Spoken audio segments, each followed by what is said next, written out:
Dan yang paling penting adalah rujukan kami adalah kasus pembunuhan seorang anggota kepolisian berpangkat brigadir, yakni Brigadir Joshua Huta Barat yang ditembak mati oleh Barada Eliezer Budiang Tumeu atas perintah seorang Kadif Propam Mabes Polri, yakni Irjen Pol Verdi Sambo.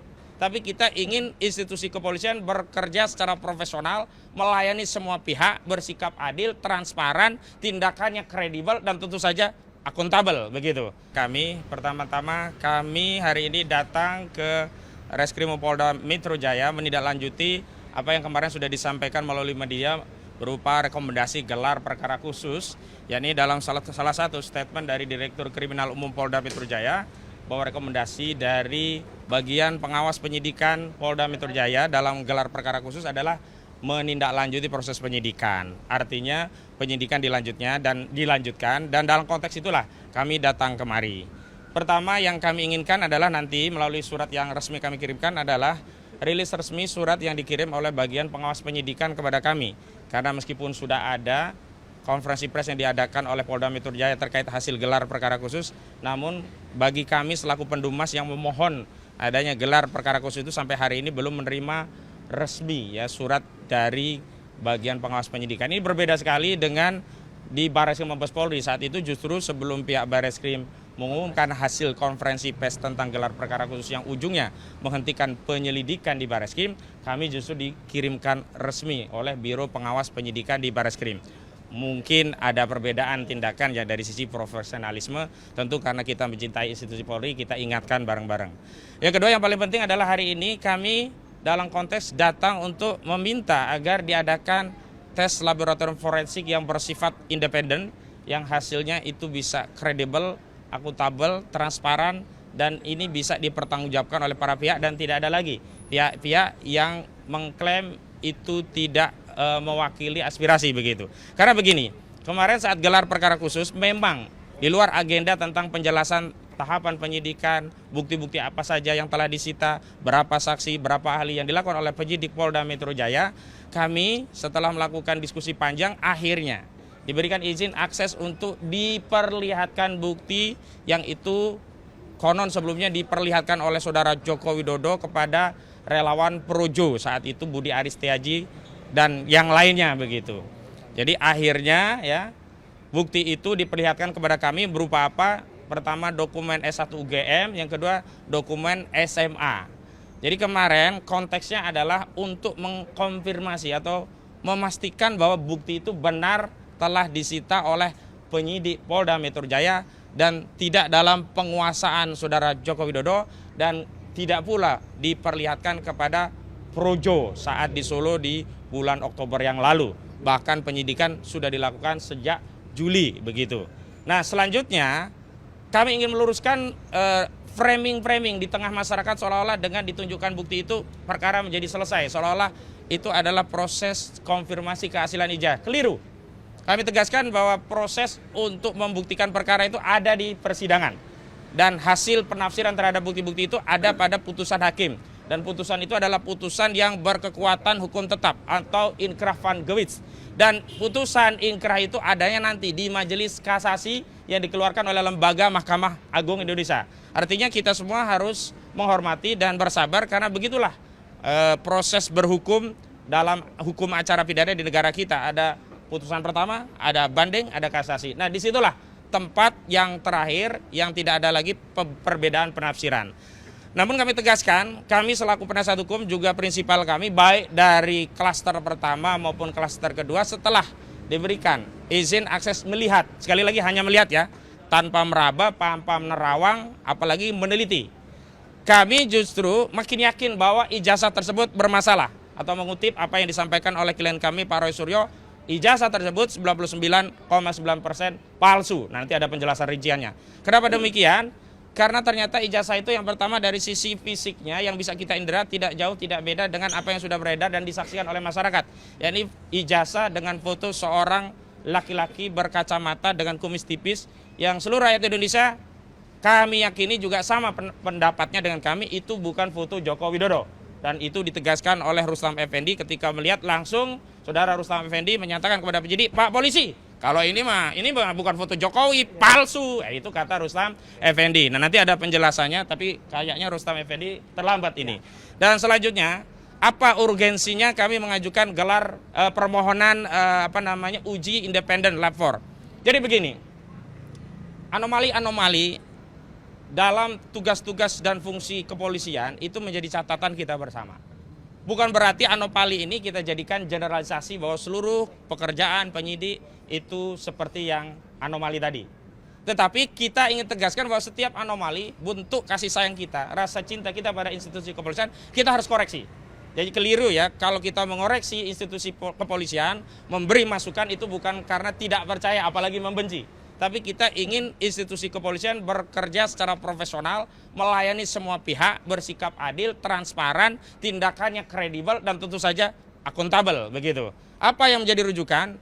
Bahwa akhir-akhir ini dalam satu dasawarsa atau setidaknya dalam 2 periode kepemimpinan Saudara Joko Widodo, atau lebih spesifik saat Polri ini dipimpin oleh Listio Sigit Prabowo, sebelumnya oleh Tito Karnavian, itu banyak sekali anomali. Di antaranya apa?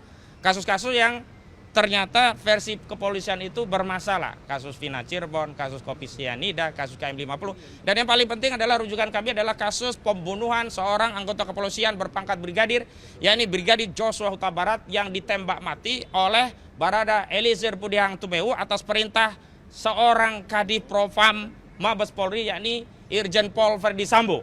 Kita ketahui peristiwa itu awalnya dinarasikan oleh Kepala Bagian Penerangan Umum, saat itu Brigjen Muhammad Ramadan dari Mabes Polri. Itu peristiwanya adalah tembak-menembak, dan sudah ada hasil forensik dari internal kepolisian melalui dokter di internal kepolisian, melalui proses autopsi di internal kepolisian. Hasilnya adalah itu tembakan dari peristiwa tembak-menembak. Tetapi apa?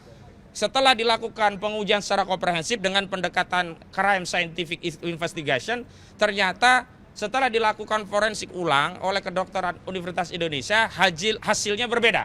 Yakni hasilnya ternyata luka yang diakibatkan tembakan itu adalah luka akibat tembakan dengan jarak yang dekat. Dan setelah itu baru terungkap pengakuan Barada Eliezer Pudihang Tumeu yang mengaku bahwa dirinya tidak melakukan tembak-menembak seperti yang dinarasikan oleh institusi kepolisian melalui Kepala Bagian Penerangan Umum institusi kepolisian, tetapi dia diperintah oleh Saudara Verdi Sambo untuk menembak mati Brigadir Joshua Huta Barat. Nah, setelah dilakukan penyidikan ulang, kasusnya berubah jadi kasus pembunuhan berencana. Karena itu kami melihat bahwa hasil forensik dari Bareskrim saja tidak cukup. Kenapa? Karena anomali yang terjadi pada kasus Barada itu juga mungkin bahkan potensial terjadi di kasus ijazah palsu. Asumsinya sederhana. Untuk kasus penghilangan nyawa saja, institusi kepolisian berani melakukan pembohongan kepada publik melalui narasi lab 4 yang dikeluarkan oleh kedokteran forensik dari kepolisian yang hasilnya ternyata bohong, yang kemudian banyak yang terlibat dan kena sanksi kode etik, apalagi hanya untuk urusan ijazah. Karena itu untuk menghilangkan praduga, ada intervensi kekuasaan atau intervensi apapun, dan agar kelak hasilnya itu kredibel, akuntabel, diakui para pihak, maka kami telah menyiapkan suratnya tadi mana? Telah menyiapkan surat yang isinya surat tadi permintaan untuk melakukan apa yang kami sebut sebagai uji lab 4 independen. Dan di mana atau siapa yang kemudian kami usulkan, setidaknya ada 2 institusi yang kami usulkan bisa melakukan uji lab independen ini. Yang pertama badan, ini suratnya ya, nanti akan kami kirimkan, tolong dipegang Gafur.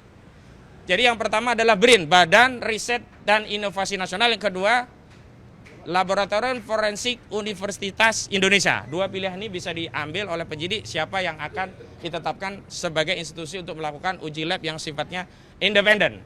Lalu ada yang bertanya tentang apa dasar hukumnya, hukum acaranya. Memang benar di dalam KUHP tidak diatur adanya uji lab 4 yang sifatnya independen. Sebagaimana dahulu tidak diatur bagaimana kepolisian melakukan uji ulang lab 4 berkaitan dengan otopsi ijazah Brigadir Joshua Huta Barat. Artinya ini pembunuhan ya. Artinya 2 kasus ini bisa menjadi kasus Brigadir Joshua Huta Barat bisa jadi referensi. Ternyata ada preseden sepanjang kepolisian ada kebijakan untuk melakukan itu, Itu dimungkinkan karena segala tindakan dalam proses penyidikan itu semuanya ada pada wewenang penyidik, yakni institusi kepolisian. Yang kedua, yang belum lama juga terjadi di kasus ijazah palsu ini, yakni tindakan polisi yang pada akhirnya membuka segel barang bukti, mengeluarkan barang bukti dan memperlihatkannya kepada tersangka dan penasihat hukumnya, itu juga tidak diatur dalam KUHP. Bahkan bisa dikatakan bertentangan dengan KUHP, terutama ketentuan pasal 39 junto pasal 44 ayat 1 KUHP, yang itu sebelumnya juga sudah disampaikan kepada penyidik tentang kerisauannya, kegalauannya, apakah akan dibuka, diperlihatkan atau tidak. Tetapi setelah ada kesepakatan dan atas arahan saran dari ombudsman, penyidik akhirnya mengambil kebijakan untuk menunjukkan barang bukti meskipun tidak diatur dalam KUHP. Nah, karena itu dalam konteks tes laboratorium forensik independen ini kebutuhannya hanya satu saja, tinggal kebijakan dari kepolisian apakah akan bersikap bijak dengan menyerap aspirasi masyarakat yang hari ini juga ragu-ragu, bahkan makin yakin ijazah itu palsu karena apa? Setelah diketahui bahwa fotonya sama dengan yang ada di tengah masyarakat, yang masyarakat meyakini mustahil itu foto Joko Widodo, mengutip apa yang disampaikan oleh Rustam Effendi itu bibir bukan bibir Jokowi, itu mata bukan mata Jokowi, itu alis bukan alis Jokowi, bahkan kumis tipis itu mustahil milik Joko Widodo begitu.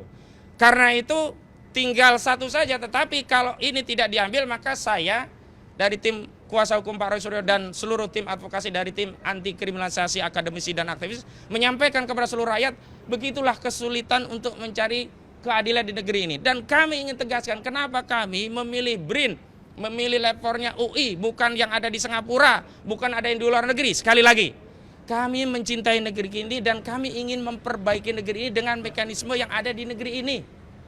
Kami tidak ingin aib ini kami bawa-bawa ke dunia internasional sehingga diketahui oleh lapor dari dunia internasional. Cukuplah kita selesaikan dengan mekanisme yang ada di internal kita. Itu pengantar dari kami. Nanti ada pernyataan dari Pak Roy dan Pak Rustam. Jadi Pak Roy nanti mewakili dari layer yang pertama, Pak Rustam kedua Pak Rustam layer yang kedua. Tapi sebelum itu ada dari tim kami, Bung Gafur Sangajid, tolong disampaikan sejumlah anomali-anomali yang juga ditemukan dalam kasus KIP yang juga beliau menjadi salah satu kuasa hukumnya. Silakan. Subscribe, share, like, and comment. Subscribe, share, like, and comment. Subscribe, share, like, and comment. Subscribe, share, like, and comment. Subscribe, share, like, and comment.